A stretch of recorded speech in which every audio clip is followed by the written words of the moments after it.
Hello, welcome to a fresh video here on the Blue Abroad YouTube channel. It's been a little while, it's been a few weeks. This will be the longest drought of videos on the channel in ever, really. But it's been great. It's been awesome to disconnect a little bit and reconnect.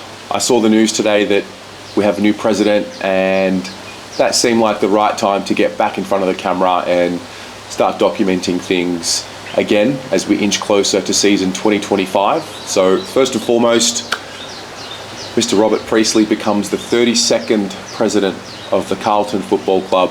So it goes without saying, there's a congratulations in order there.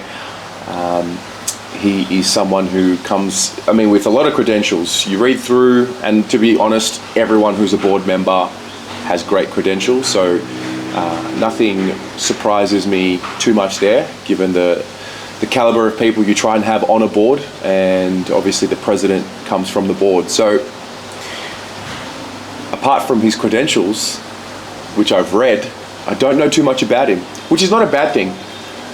The only thing that truly matters is what happens now, what happens in his role, and does he lead the club in the way it should be led. There are notes here around him being a values-led leader, so that sounds great, and I'm sure he is, and I look forward to seeing his personal touch on the leadership of the club and how he continues it moving forward.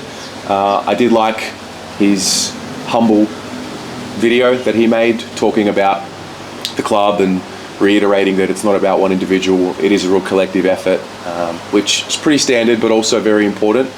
And I'm curious to see what he's going to do, how he's going to interact with the fans, how he's going to interact with everybody else, what type of leader he will be. Will he be someone that we see a bit more in public? Will he be someone that is a little bit more low-key, gets the job done behind closed doors?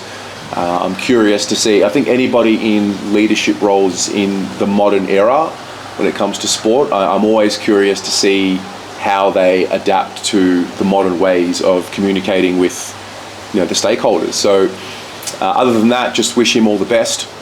And I guess now that the off-field is sorted,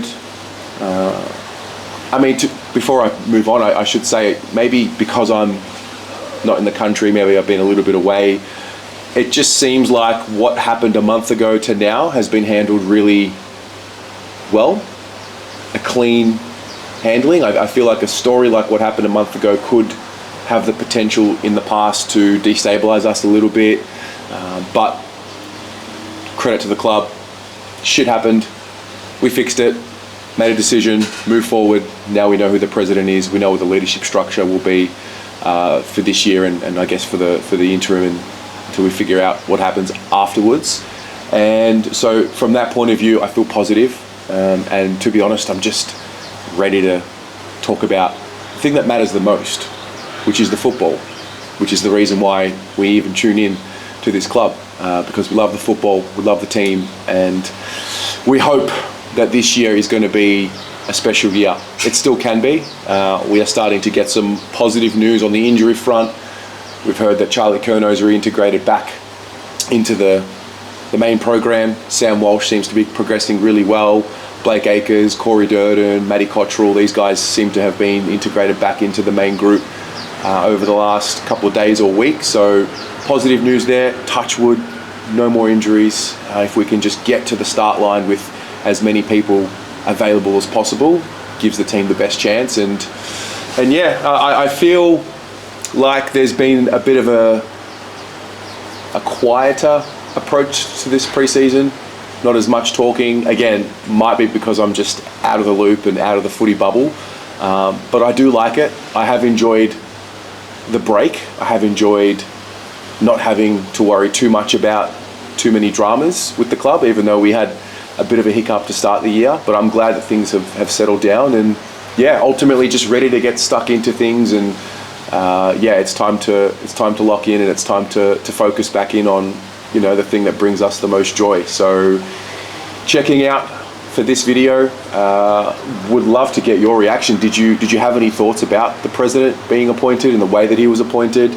Do you know anything about Mr. Priestley and what he's done in his career or in football? And ultimately, what do you what do you want in a president? What do you look for in a president? What matters to you? I'm curious to know. Chat to you in the comments, and see you soon.